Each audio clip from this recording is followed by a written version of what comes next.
Hello and welcome. Today, we're pulling back the curtain on a major shift happening inside the Pi network. Is it really just a button, or is it on the path to becoming a true blockchain? Well, let's find out. So let's start with the question that's been on everyone's mind for years. It's been the biggest criticism of Pi network, right? Is this whole thing just an app where you push a button every day? Well, some new technical evidence has just surfaced that might completely change that narrative. And the answer to that question comes in the form of Pi's new Testnet RPC server.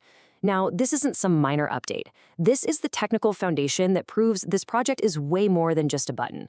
It's a turning point, a real sign that it's heading toward becoming an actual blockchain. Okay, so what on earth is an RPC server? Well, the simplest way to think about it is as a technical bridge. This bridge connects developers directly to the blockchain.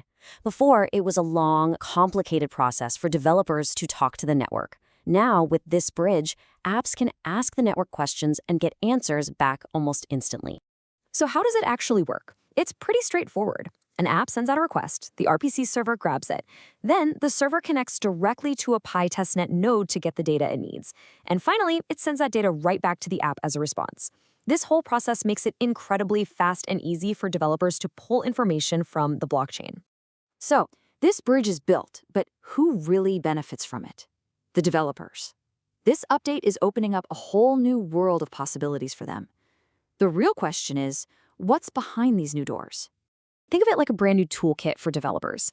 They can now directly ask the blockchain things like, hey, how's the network doing? Or what's the balance in this wallet? They can send transactions and even pull data directly from smart contracts. These are the fundamental tools you need to build more complex and useful applications. And what do these new tools mean?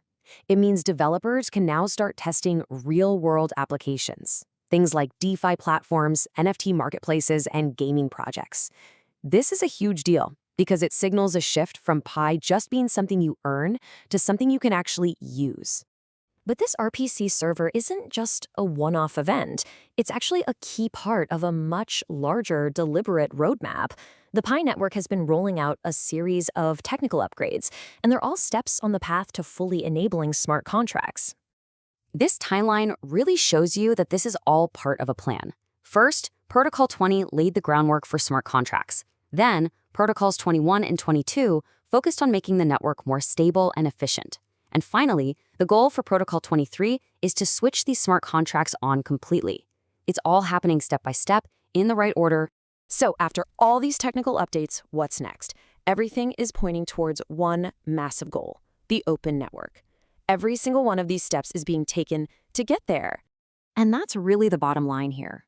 This isn't just an app getting an upgrade. It's a fundamental change in the identity of the Pi network. It's the journey from being a mobile mining app to becoming a full Layer 1 blockchain ecosystem. An ecosystem where success isn't measured by how many people pushed a button, but by how much real utility is being created. So what are the key things to take away from all this? First, real technology is being built behind the scenes. Second, the goal is shifting from just collecting Pi to creating ways to use it. All of these steps are building a strong foundation for the future open mainnet. And finally, it's all happening as part of a well-thought-out, step-by-step plan. And finally, I want to leave you with this question. Will all of these technical steps be enough to transform the Pi network from a simple mobile app into a genuine digital economy? Only time will tell, but one thing is clear: the foundation is now being laid. Thanks for watching.